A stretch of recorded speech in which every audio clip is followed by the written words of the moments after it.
अस्सलाम वालेकुम जी। आज की video in response to a comment मैं बना रहा हूँ। तो इसमें एक इंडेक्स फंड्स के बारे में मेरी वीडियो थी, तो उसके नीचे किसी ने पूछा था कि अगर मुल्क डिफ़ॉल्ट में चला जाता है तो फिर इंडेक्स का क्या बनेगा। तो मेरे ख्याल है इंडेक्स और इंडेक्स फंड्स के नीचे शायद वीडियो थी, तो वो इंडेक्स फंड्स के बारे में भी पूछ रहे होंगे कि अगर किसी ख़ास इंडेक्स फंड में वो इन्वेस्ट करते हैं और मुल्क डिफ़ॉल्ट में चला जाता है तो फिर क्या बनेगा। तो सबसे पहले तो पाकिस्तान इस टाइम पे इकोनॉमिक सिचुएशन काफ़ी बेहतर हो गई है। पिछले कुछ अरसे में थोड़ा सा रिस्क में गए थे हम, लेकिन अभी इस टाइम पे काफ़ी सिचुएशन बेहतर है, तो इस तरह का कोई चांस नहीं है कि हम डिफ़ॉल्ट में जाएंगे। लेकिन फिर भी एज अ हाइपोथेटिकल सिनेरियो हम देख लेते हैं कि अगर वाकई मुल्क चला जाता है डिफ़ॉल्ट में तो फिर इंडेक्स का या इंडेक्स फंड में जो इन्वेस्टमेंट है उसका क्या बनेगा। तो यहाँ पे सबसे पहले तो अगर मुल्क डिफ़ॉल्ट में जाता है तो फिर तो ये जो इंडेक्स या इंडेक्स फंड या स्टॉक एक्सचेंज की इन्वेस्टमेंट ये लीस्ट ऑफ आवर वरीज होगा, क्योंकि उस वक्त तो ज़ाहिर है आपकी करेंसी भी नीचे जाने लग जाती है ना, तो फिर ओवरऑल ही अगर आप मुल्क में रहते हैं तो आप अफेक्ट होंगे।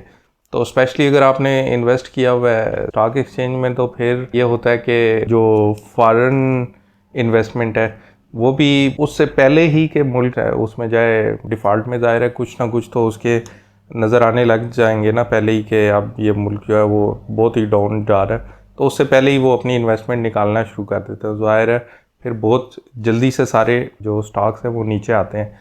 तो जब जल्दी से स्टॉक्स नीचे आते हैं तो फिर जो इंडेक्स ज़ाहिर है नंबर ऑफ़ कंपनीज से मिल के बना हुआ है, तो उन कंपनीज़ के जब प्राइसेस नीचे आ रही हैं तो इंडेक्सेस भी नीचे जाते हैं।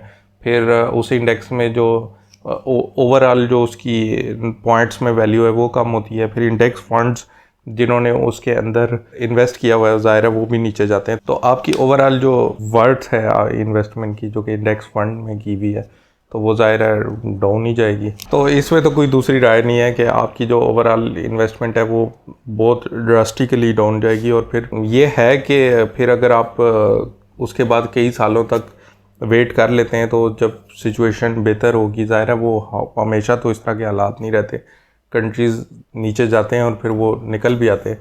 तो अगर आप उस वक्त ना बेचें अपनी इन्वेस्टमेंट और वेट कर लें तो फिर वो दोबारा जब चीज़ें रिकवर होंगी तो उसी तरह शार्पली ऊपर भी जा सकती है, जिस तरह श्रीलंका एक टाइम पे अभी 1-2 साल पहले गया था डिफ़ॉल्ट में, लेकिन वो फिर उसके बाद उन्होंने रिकवर भी किया।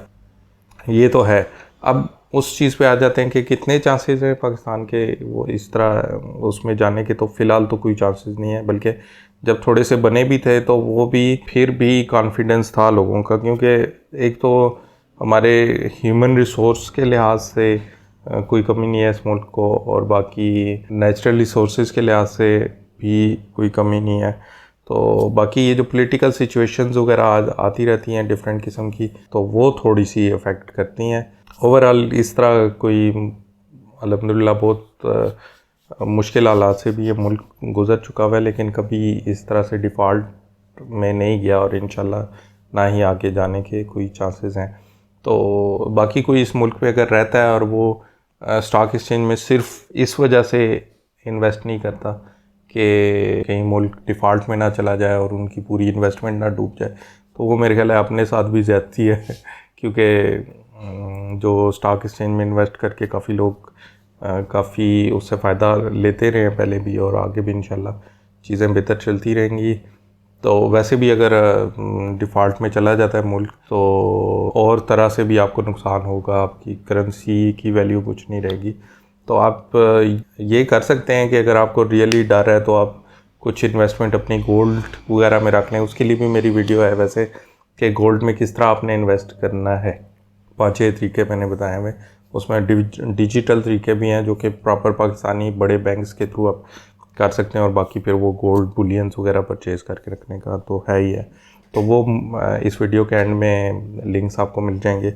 या फिर उसके अलावा फ़िक्स्ड इनकम में रख सकते हैं कि आप रियली वो जो नेगेटिविटी होती है उसकी वजह से जो एकदम स्टॉक्स की वैल्यूज़ डाउन होती हैं उससे बचने के लिए, खुदा ना खास्ता ऐसा कुछ होता है तो आपको रियली डर है अगर, तो आप एक तो गोल्ड वगैरह में इन्वेस्ट करें। फिर उसके अलावा फ़िक्स्ड इनकम म्यूचुअल फंड्स जो कि मनी मार्केट्स वगैरह में इन्वेस्ट करते हैं, उसमें डिफरेंट शरिया कंप्लाइंट ऑप्शंस भी होती हैं तो उनमें रख सकते हैं। और इस्लामिक या शरिया कंप्लाइंट बैंक अकाउंट्स जो हैं उनमें रख सकते हैं।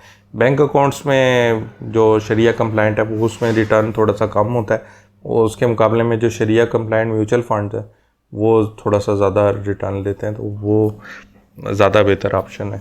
बाकी फिर इस वीडियो को मैं इसी तरह क्लोज़ करूँगा कि इंशाल्लाह कोई इस तरह का वो नहीं है चांस कि फ़िलहाल ये मुल्क जो है वो डिफ़ॉल्ट में जा रहा है। तो आप मेरे ख्याल में स्पेशली अगर इस मुल्क में रहते हैं तो आप ज़रूर इन्वेस्ट करें पाकिस्तान स्टॉक एक्सचेंज में, क्योंकि अगर कोई पाकिस्तान का रेजिडेंट है और यहाँ पे रहता है तो उसके लिए और ऑप्शंस भी कम है कि वो दूसरे मुल्कों की स्टॉक एक्सचेंज जो है इन्वेस्टमेंट करें। अगर आप मिडल ईस्ट वगैरह में रहते हैं तो काफ़ी ज़्यादा ऑप्शंस अवेलेबल होती हैं, लेकिन इधर रहते हुए आपको इतनी कोई ख़ास रिलायबल ऑप्शन नहीं है। और तो बेहतर है कि आप स्टॉक एक्सचेंज से भी फ़ायदा उठाएं। बेशक अपनी सारी सेविंग्स उसमें ना डालें, लेकिन कुछ फ़िक्स्ड इनकम में रख लें, कुछ उसमें रख लें, कुछ गोल्ड वगैरह में रख सकते हैं, और भी ऑप्शंस अवेलेबल है, लेकिन कुछ ना कुछ ज़रूर उसमें रखें। आप अगर म्यूचुअल फंड्स वगैरह में इंटरेस्टेड हैं इन्वेस्टमेंट करने के लिए तो आपको मेरे चैनल पे काफ़ी वीडियोस मिल जाएंगी।